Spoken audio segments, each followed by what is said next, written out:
Start. আসসালামু আলাইকুম। রাত 10টা 8 বাজে। আমি আছি জাপানের ওসাকা সিটির চৌরাস্তার পাশে বসা। এখানে বসে বসে আপনাদের সাথে যারা নেটওয়ার্ক মার্কেটিং বিজনেস করেন, আপনার সাথে ছোট একটা পয়েন্ট শেয়ার করতে চাই, কারণ এখনকার এনভায়রনমেন্টটা খুব ভালো। এখান থেকে আপনাদেরকে একটা ভালো একটা ইনফরমেশন দিতে চাই। আপনি যখন নেটওয়ার্ক মার্কেটিং বিজনেসটা করছেন, আপনার আপনার কনসেন্ট্রেশনটা আসলে কোথায় থাকা উচিত? অনেকে আছেন যে আপনার যারা লিডার এবং আপনার টিম, এখানে দুইটা পার্ট কিন্তু এখানে আছে।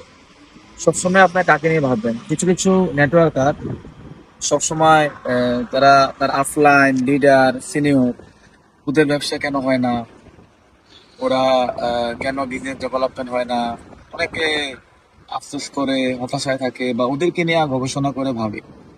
তো আমি এখান থেকে যে মেসেজটা দিতে চাচ্ছি, যে আসলে মানে আপনি সবসময় ভাববেন আপনার টিম নিয়ে, আপনি কিভাবে আপনার টিমটাকে ডেভেলপ করা যায় এবং আপনি কিভাবে আপনার টিমটাকে ডেভেলপ করে নিজে একজন অ্যাচিভার হতে পারেন। আপনাকে নিয়ে আপনার লিডার ভাববে, লিডারকে নিয়ে আপনার ভাবনার কোনো বিষয় না। কারণ আপনাকে বুঝতে হবে যে you are the part of your leader. আপনি আপনার লিডারের একটা বিজনেসের পার্ট। সে আপনাকে নিয়ে ভাবতে পারে, আপনাকে নিয়ে প্ল্যান দিবে, আপনার ব্যবসা কেন হচ্ছে না, কিভাবে হওয়া দরকার, এগুলা লিডার এই বিষয়গুলো নিয়ে ভাববে। কিন্তু আপনি যদি লিডারের বিজনেস নিয়ে ভাবেন, তাহলে আপনি কিন্তু সঠিক রাস্তায় আর নাই। তাহলে আপনি লিডার কেন বিজনেস হচ্ছে না, লিডার কে করতেছে, লিডারের টিম গুলা চলতেছে কিনা, এগুলা ভাবা, মনিটরিং করা বা লিডারকে পরামর্শ দেওয়া, এগুলো কোনোটাই কিন্তু আপনার সঠিক থিঙ্কিং না।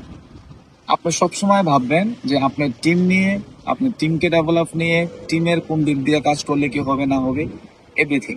তাহলে আমি আপনাকে আজকে এই মেসেজটাই ক্লিয়ার করতে চাচ্ছি যে আমরা উপরের দিকে লিডারদেরকে নিয়ে না ভেবে আমরা আমাদের টিম নিয়ে ভাবি, নিজেকে নিয়ে ভাবি। যদি নিজের মধ্যে কোনো ঘাটতি থাকে, নিজেকে ডেভেলপ করি।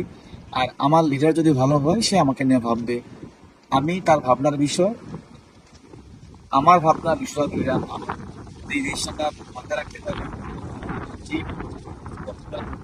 আমি ভাই, জাপানের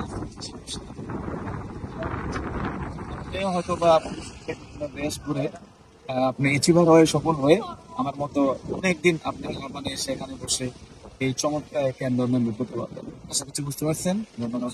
আল্লাহ হাফেজ। Bye bye.